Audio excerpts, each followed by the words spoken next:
Je salue nos invités ce soir. Yann Bastière, bonsoir. Merci d'être avec nous, délégué national d'investigation du syndicat Unité SGP Police. Yann Bastière, on est depuis le début dans une affaire extrêmement sensible, de par la médiatisation, de par la personnalité qui est au centre de cette affaire. Là, on touche à un point encore plus sensible. Comment est-ce que travaillent vos collègues dans ces cas-là? Et en premier lieu, j'ai vraiment une pensée pour eux. Travailler dans ces conditions-là avec une pression, j'ose le dire, médiatique aussi, c'est extrêmement sensible. La personnalité de l'auteur ou du potentiel auteur, oui, c'est très compliqué. Eh bien, les collègues, par ailleurs, Guillaume Fard vient de le dire, on est avec des spécialistes du 36, la BPM est au 36. BPM, je le rappelle, la dernière fois, Brigade de protection des mineurs. Voilà, c'est dit. Les acronymes, un malheur dans notre institut. Vous inquiétez pas, je suis là pour ça. Bon, merci à vous. Donc, oui, effectivement, ils vont travailler classiquement avec les process qui sont les leurs, avec beaucoup de méthodes. Guillaume Fard vient d'en parler. Les perquisitions, la recherche des traces et indices, essayer d'établir la véracité ou pas des déclarations de cet homme qui a appelé au 17.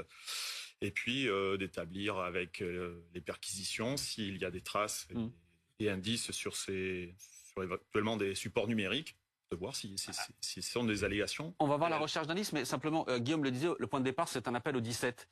Qu'est-ce qui fait que vos collègues au 17 se disent pas, c'est encore un farfelu qui est en train de s'inviter dans cette affaire-là, et comment est-ce qu'ils font le tri justement entre les farfelus et potentiellement un fil à suivre? Je pense qu'ils écoutent vos antennes depuis quelques jours, donc ils se disent bien, on va pas plaisanter avec ça, on va y apporter une attention.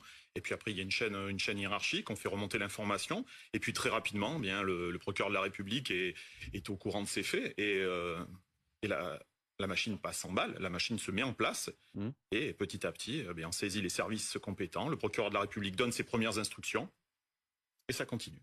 On a vu les images de vos collègues de la BPN, la Brigade de protection des mineurs, venir perquisitionner le domicile de Pierre Palmade, on les voir partir avec des grands sacs. Sans révéler de secret ce soir, qu'est-ce qu'il y a généralement dans ces grands sacs? Qu'est-ce qu'on vient chercher dans ces affaires-là?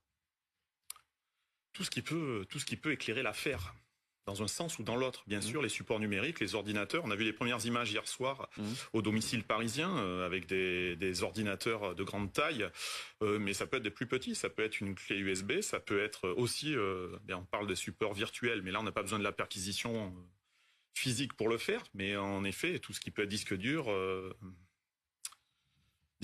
clé USB, ordinateur, tout ce qui pourrait supporter des indices intéressants. Et dans le cadre des affaires de pédopornographie, ce sont souvent les ordinateurs, bien entendu. Troisième affaire, donc, qui n'a rien de classique. Qu'est-ce que vous répondez à ça, Yann Bastière? Ça, c'était pour vous. Un petit peu. Oui, mais je pense ça comme un compliment des enquêteurs déterminés. Tant mieux. Oui, mais alors... Mais ils travaillent pas seuls. Il faut pas, c'est pas vous que je vais le dire, maître, ils travaillent sous le contrôle des magistrats. Si un magistrat leur dit...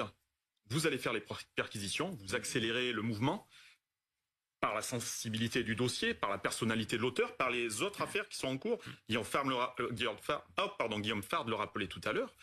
Il y a eu une enquête pour stupéfiants, il y a une enquête bien sûr suite à l'accident. Donc ce contexte-là, on va réétudier en fin de semaine la détention provisoire. Il y a peut-être urgence à travailler sur ces allégations vraies ou fausses, mais je pense que la détermination des enquêteurs de la Brigade de protection des mineurs, comme vous dites, bien sûr, il y a un peu de publicité, bien sûr, les caméras sont là, bien sûr, on voit presque ce qui a été saisi.